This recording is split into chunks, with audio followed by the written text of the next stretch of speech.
안녕하세요. 홍순재 원장입니다. 이번 시간에는 상악 전치부에서 발치 즉시 임플란트를 했던 사례를 한번 준비를 해봤습니다. 자, 환자분이 오셨는데 28세 여환이었고요. 앞니를 15년 전쯤 크라운을 하셨다, 이렇게 말씀을 하셨습니다. 보시면 잇몸이 부어 있고 잇몸이 좀 이렇게 불구스름한 그런 상태를 보이고 있고요. 잇몸이 퇴축이 돼서 변색된 치근이 노출되어 있는 그런 상태이셨습니다. 환자분은 과거에 교정치료를 받은 병력도 있으셨고요. 해외에 주로 유학을 하고 있다가 한국에 이제 귀국을 한 상태에서 이 앞니 부분, 그동안 치료를 못했던 부분을 치료하고자 서울에서 굉장히 먼 저희 치과까지 오는데 대략 편도로 한 3시간에서 3시간 반 소요가 되는 거리에서 내원을 하셨습니다. 앞니를 내밀었을 때 인사이절 안테리어 프로투스 무브먼트 했을 때 모습이고요. 지금 보시면 한쪽은 치핑이 돼서 포세린이 깨진 게 보이고 있고, 지금 뭐 치관의 어떤 형태라든지 이런 게 잇몸이 퇴축되면서 좀 보기가 안 좋은 그런 상태죠. 측면에서 봤을 때 모습이고요. 지금 11번의 에이피칼 쪽에는 피스툴라가 있었다가 안문 흔적이 있었습니다. 환자분께 이제 물어보니까 가끔 저 부위에서 이제 고름 같은 게 부어서 터져서 나왔다가 또 괜찮아지고 이런 것을 좀 반복했다고 하셨고요. 지금 보시면 치근이 이렇게 아닌가 싶은 저런 뭔가 톡 튀어나온 그런 부분이 관찰이 되고 있었습니다. 웃었을 때 모습이고요. 굉장히 보철물의 그 마진이 노출되고 변색된 그런 부위가 보이면서 심미적이지 못한 그런 상태죠. 그리고 환자분은 지금 상악의 교합 평면이 좌측이 밑으로 캔팅이 된 내려온 그런 안면 비대칭을 갖고 계셨습니다. 그래서 지금 동공과 동공, 지금 환자 프라이버시 때문에 윗부분은 조금 가렸는데요. 환자의 그 동공을 잇는 선을 기준으로 봤을 때 코의 축도 약간 우측으로 기울었고, 상악의 정준선부터 이렇게 하악의 맨톤까지 약간 이렇게 환자의 우측 손 쪽으로 기울어진 그런 안면 비대칭을 갖고 계셨습니다. 그래서 이제 이런 것도 조금 치료하는 데 있어서의 애로사항이 될 수 있겠죠. 지금 교정을 했는데 치아가 굉장히 그 각도가 옥리처럼 팔라토 버전 덱의 각도를 갖고 있는 상태셨습니다. 앞니 2개만. 자, OPG를 보시게 되면요, 좀 확대해서 보시면 이렇게 2개가 크라운이 되어 있는데 근관 치료가 되어 있고, 지금 문제의 치아는 포스트가 되어 있는 게 관찰이 되고 있고요. 포스트도 자세히 보면 2개가 아닌가 이렇게 겹쳐 보이는 인상을 갖고 있었습니다.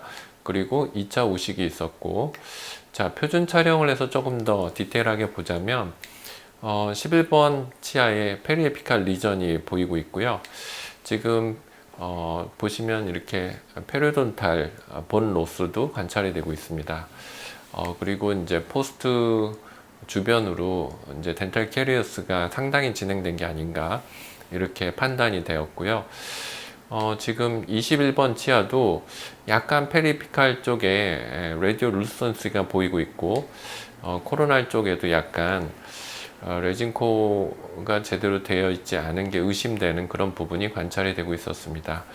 2개가 이제 스플린트 돼 있었기 때문에 사실은 이제 이 정도 썩었으면 뭔가 이제 벌써 일이 벌어졌어야 됐는데 반대편 치아 때문에 그냥 버텼던 것 같아요. 콤빈시티를 촬영을 해봤습니다. 그래서 지금 이게 이제 11번 치아가 되겠는데요.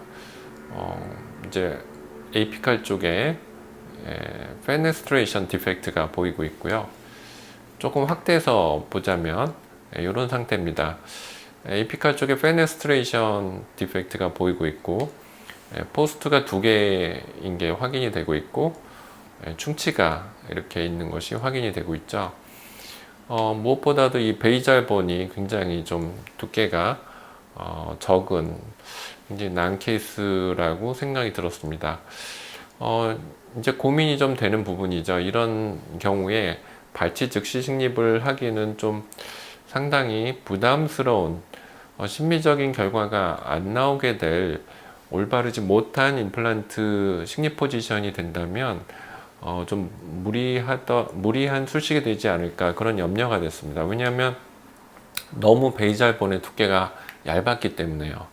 3차원적인 CT를 보자면 지금 이렇게 페네스트레이션이 있어서 루트가 약간 드러나 있는 게 관찰이 되고 있고요. 지금 페리오돈탈 본로스 있는 것도 보이고 있죠. 진단은 일단 페리피칼 리전이 있기 때문에 근관병소, 그 다음에 지금 치주병소, 그래서 사실 근관 치근단 병소와 치주병소가 이렇게 같이 혼재된 그런 상태다, 이렇게 진단을 내릴 수 있었고요. 살리기는 어렵지 않을까, 그래서 이제 발치를 계획하고 임플란트를 하기로 했습니다. 그리고 이제 스플린트가 되어 있는 크라운이고 비심미적이기 때문에 반대편도 이제 크라운을 새로 해야 되는 상황이 되겠죠. 그래서 일단 치료 계획을 설명을 하고 이제 임플란트로 계획을 했는데, 이제 발치 즉시 식립을 할 때 이 베이잘본과 알베올라본 포션이 이제 사람마다 다르다, 그리고 경우마다 다르다라는 것을 이제 스터디한 논문을 잠깐 소개를 해드릴까 합니다. 2020년에 IJPRD에 보고된 이제 콘빔 시트를 통해서 이제 이런 것들을 측정을 한 논문인데요. 왜 이런 스터디를 했냐면, 이제 우리가 발치 즉시 식립을 하려면 페이셜 본 월이 있어야겠죠. 그게 인텍트하게 있어야 되겠고, 또한 그 월의 두께가 어느 정도는 좀 되어 줘야 됩니다.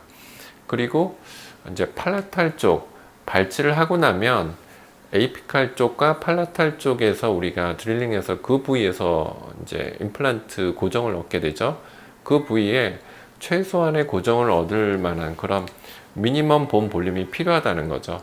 이러한 조건을 만족시킬 만한 경우에서 발치 즉시 식립이 가능한데, 적어도 그쪽에 뼈가 없다면 미케니컬하게 임플란트를 고정하는데 어려움이 있겠죠.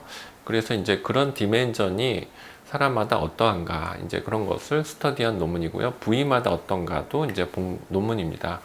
그래서 지금 보시면 이제 이 치아가 있는 요 부위, 가운데 부위가 이제 알베올라 본이 되겠고, 이제 치근단 부위 상방으로 네이잘 플로어까지 그 부위가 이제 베이잘 본이라고 이제 계측을 했습니다. 정하고.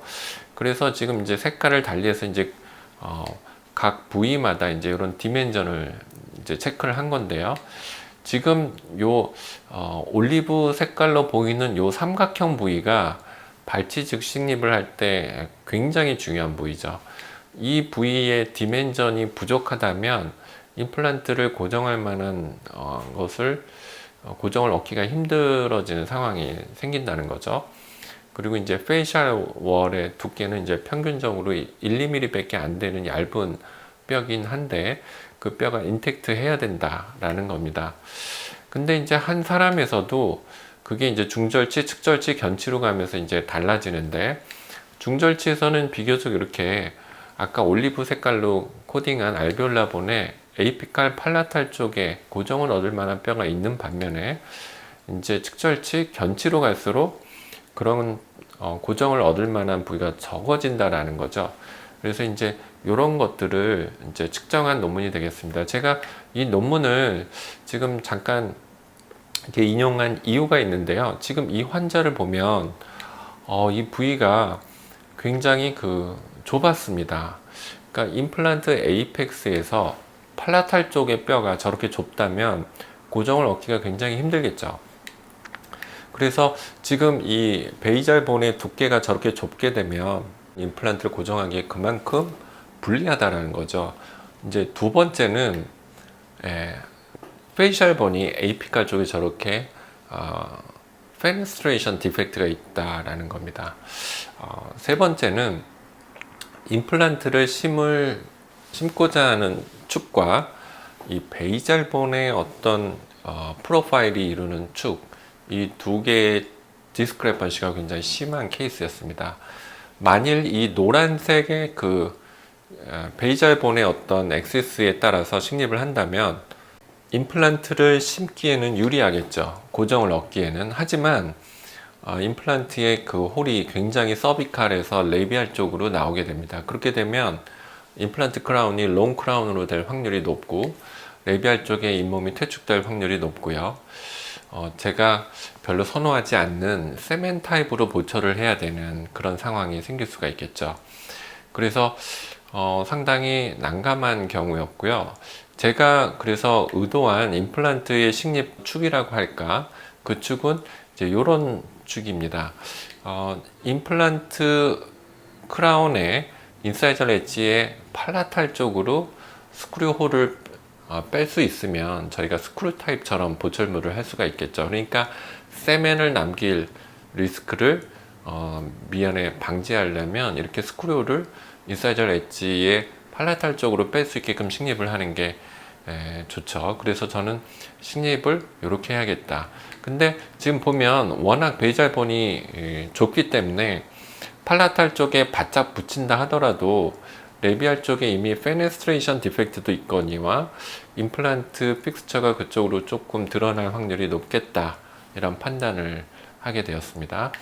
자, 그래서 일단은 저런 콘빔 CT 이미지의 분석을 통해서 이제 치료를 들어가는데, 먼저 임플란트를 하고 이제 그동안 환자가 임시 치아를 하려면 이제 치아의 형태에 대한 것을 먼저 잡아야겠죠. 그래서 지금 보니까 중절지가 너무 짧고 잇몸은 부어 있고 퇴축이 어느 정도 될 것을 감안을 해서 이 부위의 크라운 길을 좀 늘려야겠다, 이렇게 이제 계획을 했습니다. 그래서 스터디 모델을 먼저 체득을 하고 제가 간단하게 이렇게 진단 왁스업을 직접 해봤습니다. 사실 이런 진단 왁스업은 뭐 이렇게 좀 거칠고 러프해 보이긴 하지만 환자의 얼굴과 치아에서 내가 수술 후 어떻게 잇몸 라인을 가져갈 건지에 대한 어떤 임프레션을 갖고 있는 사람이 직접 하는 게 가장 정확하다고 저는 생각합니다. 그래서 이렇게 디자인을 일단 했고요. 이 상태에서 이제 퍼티를 통해서 임시치아 인덱스를 만들어 놓는 거죠. 그래서 이제 이렇게 치아를 디자인을 했습니다. 디자인을 해놓고 이제 수술 당일날이 됐어요. 그래서 크라운을 이제 스플린트 돼 있던 크라운을 철거를 했는데, 지금 보시면 이쪽은 뭐 많이 썩어서 그냥 뭐 남은 게 없이 속에 붕 떠 있는 상태였고요. 지금 이쪽은 크라운이 좀 프랩이 사실은 좀 이렇게 샤이하게 돼 있다. 그러니까 룰대로 정확하게 숄더나 샴퍼의 두께를 주지 않고 프랩한 모습이 보였고요.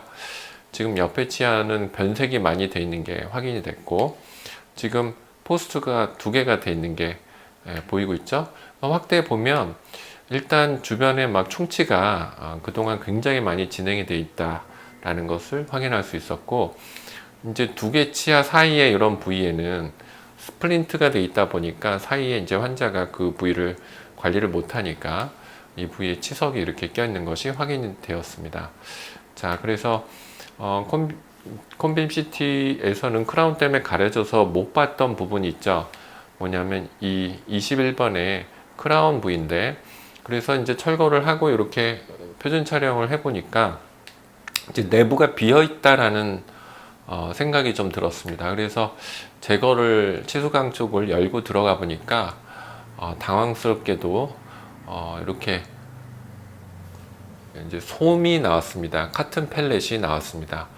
악취가 막 났는데, 이제 우리가 이제 화장실에서 이제 나는 그런 냄새 있죠. 공용 화장실에서 나는 그런 냄새가 이 치수강을 이렇게 오픈하자마자 이제 막 코를 찌르듯이 났고요.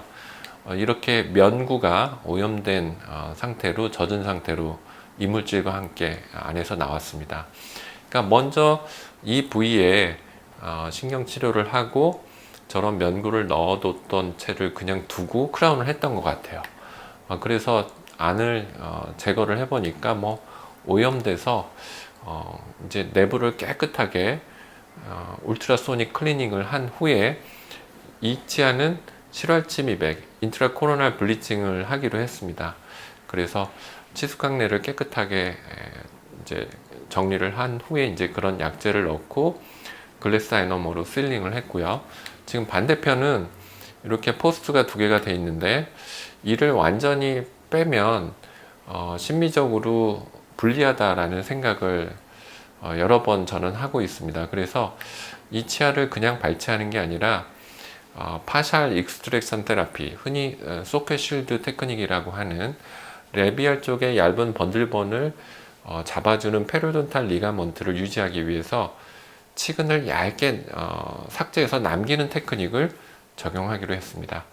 그래서 일단 그러려면 발치를 정교하게 해야 되는데 저 포스트가 방해가 되고 있는 거죠. 그래서 일단 포스트 하나를 제거를 했고 작은 포스트 팔라탈 쪽에 이제 굵은 포스트가 또 하나 있었습니다.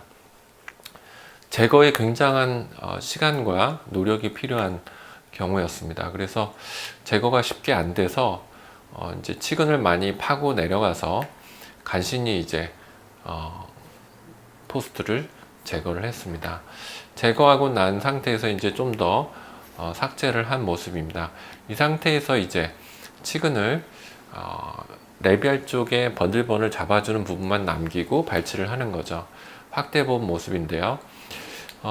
이 상태에서 혹시라도 이 치아에 크랙이 있거나 뭔가 근관 치료와 관련된 병적인 페리돈탈 리가먼트가 의심될 만한 치근의 상태인지를 이제 사진을 찍어서 이제 모니터로 크게 확대해서 본 후에 이렇게 삭제를 했습니다. 이 상태에서도 다시 포토를 찍어서 모니터에서 이제 확대를 해서 판단을 했는데 다행스럽게도 이제 이 부위에 별다른 이상은 관찰이 안 됐습니다. 그래서 루트 멤브레인 테크닉 혹은 소켓 실드 테크닉이라고 하는 테크닉을 그대로 계획대로 적용을 하기로 했습니다. 그래서 지금 보시면 얇게 이렇게 치근을 남긴 게 확인이 되고 있죠.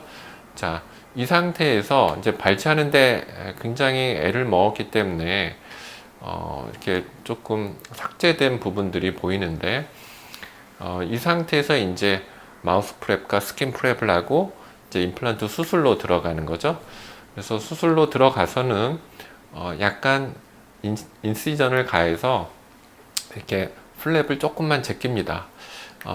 이렇게 제껴서 지금 보시는 치근에 남긴 부위가 알베올라 본보다 상방에 있는 거는 조금 더 삭제를 하는 거죠. 그래서 지금 보면 이 얇은 번들본보다는 약간 튀어나온 부위를 추가적으로 삭제한 모습이 되겠습니다. 자, 그렇게 한 후에 이제 드릴링을 하는 거죠. 드릴링을 하기 전에 페리피칼 리전이 있었죠. 그래서 이 부위에 페네스트레이션도 있었기 때문에 저렇게 인시전을 디스턴 플랩 인시전을 가했습니다. 여러 가지 뭐 디자인이 있는데 저는 블러 서플라이가 오는 방향과 패럴렐하게 이렇게 인시전 주는 것을 선호합니다. 그래서 이렇게 인시전을 주고 제껴 보니까 이렇게 페네스트레이션이 보였고요. 조금 확대해 보면 루트를 살짝 덮고 있는 번들번이 보이고 있었습니다. 그래서 이 부위를 이제 그레이스 이큐렛으로 페리피칼 그래뉼로마와 이런 연조직, 염증성 연조직들을 깨끗하게 다 제거를 하는 거죠. 그래서 제거를 하고 이 부위에 있는 어떤 세균의 어떤 리스크를 조절을 하기 위해서 이 부위에 이제 케미칼하게도 처치를 해야겠다 판단을 해서 이 경우에 제가 사용하는 거는 테트라사이클린입니다. 그래서 테트라사이클린 파우더를 통해서 디톡시피케이션을 한 2, 3분간 적용을 해서 깨끗하게 이리게이션을 해낸 후에 드릴링을 하고 이제 임플란트를 심었습니다. 그리고 아까 이 디펙트 부위에는 고리식을 하고 봉합을 한 거죠. 고리식제는 더 그라프트라고 하는 폴사인 오리진의 아노가닉 본 미네랄을 사용을 했습니다. 자, 그래서 이렇게 해서 봉합을 했고 수술 직후에 촬영한 OPG 모습이 되겠습니다. 발치 즉시 승립을 한 부위에는 힐링어벗을 장착을 했고 옆에 치아를 통해서 캔티레버 브릿지 형태로 임시 치아를 해드렸습니다. 이렇게 해서 환자분은 귀가를 하셨고 2주 후에 다시 3시간 반에 걸쳐서 지방에서 이제 저희 치과로 오셨습니다. 그래서 암원 상태를 확인을 하고 스티치 아웃을 해야죠. 그래서 스티치 아웃을 했고요. 수술 직후에 촬영한 콘빈시티를 잠깐 보시면 임플란트를 식립하고 페네스트레이션 디펙트에 고리식한 게 확인이 되고 있죠. 좀 더 확대해 본 모습인데요. 지금 보시면 소켓 쉴드 테크닉으로 루트를 남긴 부분과 페네스트레이션 디펙트 부위의 고리식한 부분 확인이 되고 있습니다. 임플란트는 제가 의도했던 패스대로 다행히 잘 식립이 된 게 확인이 되고 있고요. 자, 2주 후에 그래서 이 상태에서 이제 실밥 제거를 했고 템포라리 크라운을 제거를 해서 이 부위에 다시 한번 클리닝을 한 후에 이제 끼워 드리는 거죠. 근데 이제 2주 동안 잇몸은 이제 상당히 안정된 상태를 보이긴 했는데 인터덴탈 파필라가 이제 사라진 것이 보이죠. 염증성으로 부어 있었던 부분이 이제 이런 염증이 해소되면서 치간 유지의 소실로 이렇게 보이는 상태가 되었습니다. 자, 이 상태에서 이제 기다렸다가 2개월 만에 이제 다시 오셨습니다.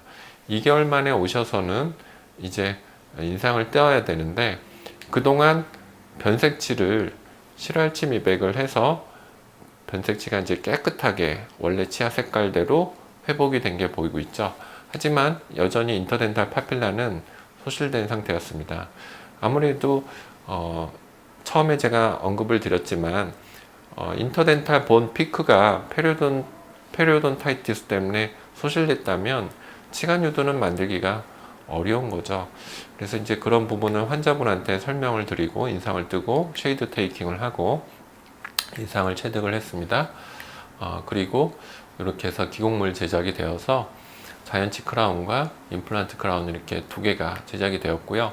임플란트 크라운은 술전에 제가 계획하고 의도했던 대로 인사이절 엣지보다 팔라탈 쪽으로 홀을 저렇게 낼 수 있어서 어버트먼트에 미리 크라운을 레진 세멘으로 미리 이제 모델에서 접착을 한 거죠. 그러면 이제 스크류 타입처럼 치아에 껴 넣을 수 있기 때문에 세멘 제거에 대한 부담이 없는 거죠.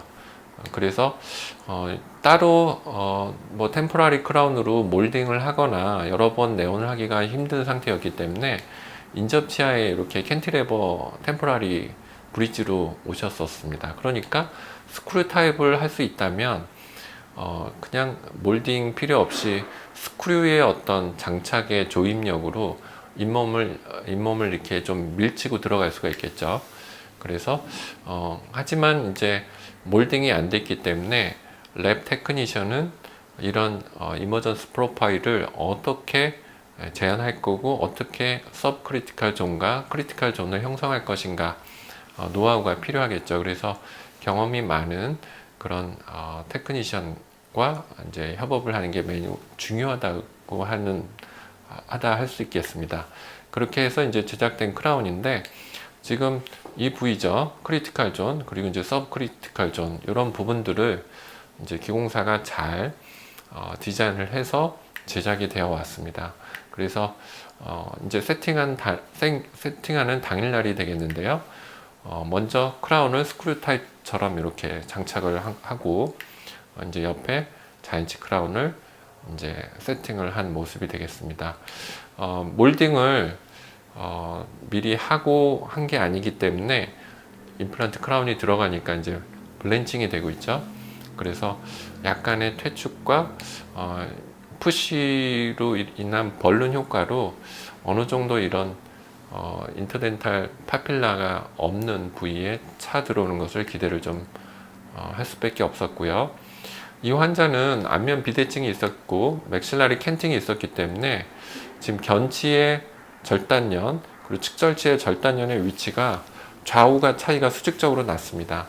그래서 이쪽에 있는 자연치아가 약간 길게끔 제작을 해서 두 개를 같게 제작을 하면 이쪽 측절치랑 치아 길이가 같아 보이는 느낌이 될 수 있죠.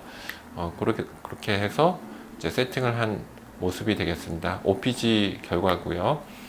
자, 이렇게 해서 이제 팔로우업 했을 때 모습입니다. 자, 그동안 뭐 환자분은 불편한 거 없이 잘 사용을 했는데 인터덴탈 파필라는 더 이상 채워지지는 않은 상태가 되겠고요. 지금 안테리어 가이던스를 할 때 두 개가 동시에 닿아줘야 되는데 지금 하악의 전치의 어떤 오클루잘 플레인이 또 기울어져 있는 상태였기 때문에 21번이 약간 길게 제작이 되어 있어서 두 개가 동시에 이렇게 닿고 있는 상태가 되겠고요. 잇몸은 둘 다 안정된 상태로 아물었습니다. 주목할 것은 발치하고 임플란트 즉시 식립을 했지만 레비알 쪽의 컨투어가 이렇게 잘 유지가 되어 있는 상태였습니다. 보통 우리가 발치 즉시 식립을 했을 때 소켓 쉴드처럼 이런 페리온탈 리가먼트의 펑션을 남기고자 하는 테크닉을 하지 않고 전체를 발치를 한다면 이러한 레비알 쪽에 완벽한 컨투어를 유지한다는 건 사실 기대하기가 어렵죠.